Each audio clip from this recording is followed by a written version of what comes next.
Hi నమస్తే welcome to Myra media నేను మీ కేవీఆర్ నిన్న దేశం నివేరపోయే తీర్పు ఒకటి వచ్చింది తీర్పు కాదు కానీ సుప్రీంకోర్టు ఇచ్చిన రూల్ ప్రకారం రామోజీరావు చెరుకూరి రామోజీరావు ఆయన చేసిన మార్గదర్శి స్కామ్కు సంబంధించిన విచారణ 6 నెలల లోపల పూర్తి చేసి ఆధారాలన్నీ సమర్పించాలని చెప్పి సుప్రీంకోర్టు సంచలన తీర్పునివ్వడంతో ఒక్కసారిగా చెరుకూరి రామోజీరావు ఎంతటి ఆర్థిక ఉగ్రవాదో ఎంతటి దుర్మార్గుడో తెలుగు ప్రజలకు ఎంతటి మోసం చేసిండో ఒక్కొక్కటిగా వెలుగులోకి వస్తున్నాయి. వాస్తవానికి అంటే దేశంలో ఆర్థిక నేరాలకు కొదవలేదు, ఆర్థిక నేరగాళ్లకు కొదవలేదని నిరూపించిన ఘటనలు చాలానే ఉన్నాయి.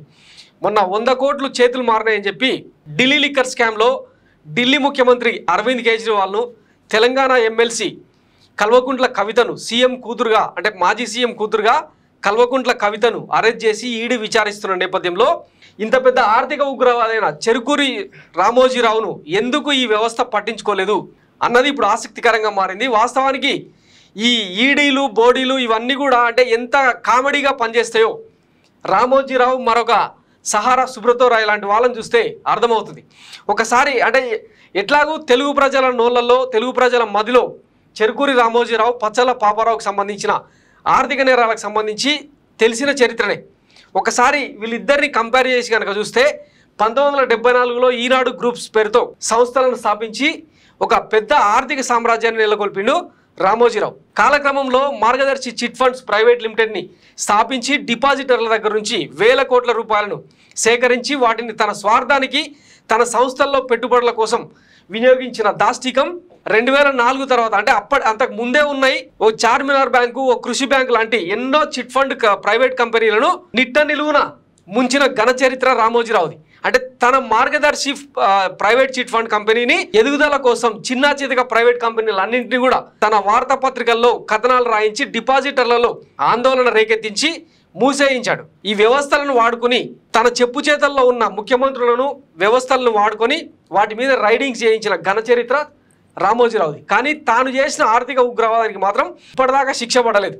ఇకపోతే ఇంచుమించు రామోజీరావు సమకాలికుడిగా సహారా సుబ్రతో రాయ్ గురించి అందరికీ తెలిసిందే. 1974లో సహారా 1 పేరుతో ఒక సంస్థను కేవలం 2000 రూపాయలతో స్థాపించిన సంస్థను ఇంచుమించు 2 లక్షల కోట్లకు పైగా టర్నోవర్తో తన సామ్రాజ్యాన్ని ఆర్థిక సామ్రాజ్యాన్ని నిర్మించిన ఘనత సుబ్రతో రాయ్ది.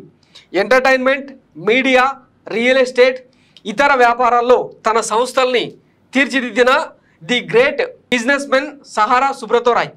అట్లాంటి వ్యక్తి ఇంచుమించు 25,000 కోట్ల రూపాయల ఆర్థిక కుంభకోణంలో ఇరుక్కుని 2023 నవంబర్ 15 అంటే గత ఏడాది నవంబర్ 15న అనంతలోకాలకు వెళ్ళిపోయారు.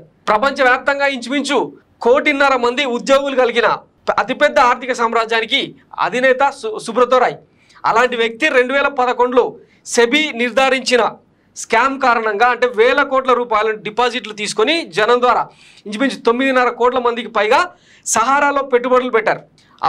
వాళ్ళకి సంబంధించిన వాటాలు డిబెంచర్స్ ఏవి కూడా ప్రాపర్గా పంచలేదని సెబీ గుర్తించిన తర్వాత 2014లో ఆయన జైలుకి వెళ్లాల్సి వచ్చింది. తిహార్ జైల్లో ఇంచుమించు 3 ఏళ్ల పాటు గడిపిన తర్వాత 2017లో పెరోల్ మీద బయటకు వచ్చి ఆ తర్వాత తీవ్రమైన అనారోగ్యానికి గురై మొన్న 2023 నవంబర్ 15న అనంతలోకాలకు వెళ్ళిపోయారు. చివరికి ఏమీ మిగిల్చుకోకుండా సహారా సంస్థలన్నింటినీ కూడా దర్యాప్తు సంస్థలు సీజ్ చేసినాయి. ఇప్పటికీ ఇంచుమించు అంటే 5,000 మందికి పైగా బాధితులు సహారాలో తమ పెట్టుబడులు ఉన్నాయని చెప్పి కోర్టుకు వెళ్ళిన సందర్భంలో ఆ ఆస్తులను ఇంకా అటాచ్ చేయలేదు, అంటే సీజర్లో ఉన్నాయి, ఇంకా పంచలేదన్నమాట. ఇది సుబ్రతో రాయ్కి సంబంధించిన ఆర్థిక కుంభకోణం. ఇకపోతే చెరుకూరి రామోజీరావు గురించి ఇక మళ్ళా మాట్లాడుకుంటే 2,600 కోట్లకు పైగా డిపాజిట్ల ద్వారా సేకరించి వాటిని తన సొంత సంస్థల్లోకి అంటే ఉషోదయ పబ్లికేషన్స్కు తర్వాత సినిమాలకు రామోజీ ఫిలిం సిటీ డెవలప్మెంట్ కోసం స్వార్థానికి వాడుకున్న నీచ చరిత్ర ఆయనది. కేవలం పేపర్ను అడ్డు పెట్టుకొని వ్యవస్థలను అడ్డం పెట్టుకొని వ్యవస్థలను తన చెప్పు చేతల్లో ఉంచుకుని రాజగురువు మాదిరిగా రాజ్యమేలిన నీచ చరిత్ర రామోజీరావుది. వాస్తవానికి సుబ్రతో రాయ్ కన్నా కొంత మానవతా విలువలు ఉన్నాయని అంటుంటారు. గతంలో ఉత్తరాఖండ్ వరదల సమయంలో కార్గిల్ అమరవీరులకు ఇతోధికంగా సాయం చేసిన చరిత్ర సుబ్రతో రాయ్ది. కానీ పిల్లికి బిచ్చమైన నీచుడు నికృష్టుడు రామోజీరావు. ఎంతసేపు తన సంస్థ తన పెట్టుబడులు తన వ్యాపార సామ్రాజ్యాన్ని ఎదుగుదలకు సంబంధించిన తప్ప ఈ రాష్ట్రానికి కానీ తెలుగు ప్రజలకు కానీ ఏమాత్రం విలువలు విశ్వసనీయతలు లేకుండా పంచిన దిక్కుమాలిన చరిత్ర రామోజీరావుది. తన పేపర్ ద్వారా తెలుగు ప్రజలను, తన మీడియా సంస్థల ద్వారా తెలుగు ప్రజలను మసిపూసి మారేడికాయ చేసి ఒక ముసుగు తొడిగిన ముసుగు దొంగ రామోజీరావు. ఇట్లాంటి వాటిని చరిత్ర క్షమించిన, కోర్టులు ఏమీ చేయలేకపోయినా కాలం మాత్రం ఏదో ఒక రోజు కసి తీర్చుకుంటుందన్న ఆశతో చాలా మంది ఉన్నారు. ఇదంతా ఎందుకు చెప్పాల్సి వస్తుందంటే, గతంలో 2 సార్లు ఎన్టీ రామారావును గద్దెదించిన వెన్నుపోటు చరిత్రలో రామోజీరావుది కీలక పాత్ర. ఎన్టీ రామారావుని యుగ పురుషుణ్ణి చేసింది రామోజీరావే, ఆయనను కామపురుషుడిగా చిత్రీకరించింది రామోజీరావే. కేవలం ఈయన పత్రికల్లో వచ్చిన వార్తా కథనాల ద్వారా ఎన్టీ రామారావుని ఒక దుష్టుడిగా ఈ తెలుగు ప్రజలు తీర్చిదిద్దారు. వాస్తవానికి ఆయన ఒక డెమిగాడ్ లాగా తెలుగు ప్రజల ఆరాధ్య దైవంగా కొలిచిన వ్యక్తిని నీచుడిగా చిత్రీకరించిన అత్యంత నికృష్టుడు రామోజీరావు. ఇప్పుడు 86 ఏళ్ల వయసులో ఈ కేసు కొలిక్కిరా వస్తుండడంతో, అంటే ఎక్కడో ఒక మూల ఆశతో, అంటే కొంతమంది ఒక సెక్షన్ ఆఫ్ పీపుల్ ఎదురు చూస్తూ ఉన్నారన్నమాట. అంటే కోర్టులైనా ఈయనకు శిక్షలు వేస్తాయా లేదా అని. ఇక తెలిసిన చరిత్రనే, చిట్ ఫండ్ యాక్ట్ ప్రకారం 1986 చిట్ ఫండ్ యాక్ట్ ప్రకారం రామోజీరావు చేసింది తప్పని అందరికీ తెలుసు. ఎందుకంటే చిట్ ఫండ్స్ ద్వారా సేకరించిన డిపాజిట్లను ఏవి కూడా సొంతానికి, స్వార్థ ప్రయోజనానికి డిపాజిటర్లకు తెలియకుండా వాడుకోవడం చట్టవిరుద్ధం అని చెప్పి ఉండవల్లి అరుణ్ కుమార్ లాంటి వాళ్ళు కోర్టుకి ఎక్కడంతో ఈయన మోసం వెలుగులోకి వచ్చింది. ఆ తర్వాత 18 ఏళ్ల తర్వాత ఈ కేసు ఇప్పుడు కొలిక్కి వచ్చింది అనమాట. క్లియర్గా చెప్పారు. ఇందులో ఎక్కడ కూడా అభ్యంతరకరమైన పదాలు వాడినట్టు ఏం లేదు. ఇంగ్లీష్ ట్రాన్స్లేషన్ ఇచ్చారు వాళ్ళు. సరే, మొత్తానికి ఇల్లు నాకు కూడా ఏం చెప్పారంటే, మీరు ఎంతవరకు ఇక్కడ జరిగిందో అంతవరకే చెప్పండి, ఈ కేసు విషయంలో అంతకన్నా ఎక్కువ వద్దు అన్నారు. నాకు చాలా ఎంకరేజింగ్ ఇది ఏంటంటే, ఈవెన్ తెలంగాణ హైకోర్టులో కూడా ఆంధ్రప్రదేశ్ తెలంగాణ గవర్నమెంట్లు వచ్చాక ఇంకా నా పాత్ర ఉండదు. తెలంగాణ హైకోర్టు ఈ కేసు టేకప్ చేస్తున్నప్పుడు రిజర్వ్ బ్యాంక్ వాళ్ళని, ఉండవల్లి అరుణ్ కుమార్ని, ఆంధ్రప్రదేశ్ గవర్నమెంట్ని తీసుకుని కరెక్ట్ దీనికి అరైవ్ అవ్వండి అని చెప్పడం నేను ఆశ్చర్యపోయాను.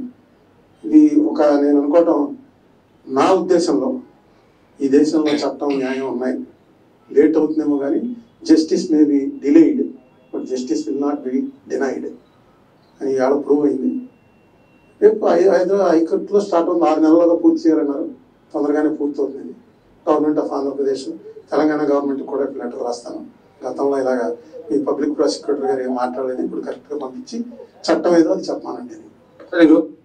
ఇక పోతే ఈయన ఏం పీకి కట్టలు కట్టిండని పద్మభూషణ్ ఇచ్చిర్రు, పద్మవిభూషణ్ అవార్డు ఇచ్చిర్రు, భారత ప్రభుత్వ అత్యున్నత పురస్కారానికి ఎట్లా ఎంపిక చేసిర్రు, అది కూడా ఒక పెద్ద స్కామ్ అనే చర్చ ఉంది. అంటే బీజేపీ కండువా కప్పుకుంటే కాషాయ దారి అయిపోతే సర్ఫెక్సెల్ లాగా, కడిగిన ముత్యంలాగా ఎట్లా బయటపడచ్చో సుజనా చౌదరిని, ఓ సీఎం రమేష్ను, ఇంకా దేశవ్యాప్తంగా చెప్పుకుంటూ పోతే ఇట్లాంటి కేసులు కోకొల్లలు ఉన్నాయి. ఇక వీటన్నిటికి సంబంధించి, ఈ ఆర్థిక కుంభకోణాలకు సంబంధించి ఇంతకుముందే చెప్పుకున్నాం కదా, భారత వ్యవస్థలో, భారత రాజ్యాంగంలో ఆర్థిక నేరం అనేది అంత ఈజీగా తేలదు. అట్లాంటిది వీటి రాతల వల్ల వైఎస్ జగన్మోహన్ రెడ్డి ఆర్థిక ఉగ్రవాదిగా, 1,00,000 కోట్ల దొంగగా ముద్ర వేసిండ్రు విజయవంతంగా. ఇప్పుడిప్పుడే నిజాలు ఏంటివి అన్నది తెలుగు ప్రజలకు తెలిసి వస్తూ ఉంది. సో ఇక ఈ నీచుడికి, నికృష్టుడికి ఎట్లాంటి శిక్షలు పడతాయి, పడేలోపే ఆయన అనంతలోకాలకు వెళ్ళిపోతారా, ఎందుకంటే అనారోగ్యంతో బాధపడుతున్నారని చెప్పి కథనాలు వినిపిస్తున్న నేపథ్యంలో ఇక తీర్పు వచ్చే వరకైనా ఆయన బతుకుంటాడా లేదా అన్నది కాలమే నిర్ణయించాలి. Thanks for watching Myra media. నేను మీ కేవీఆర్. Thank you.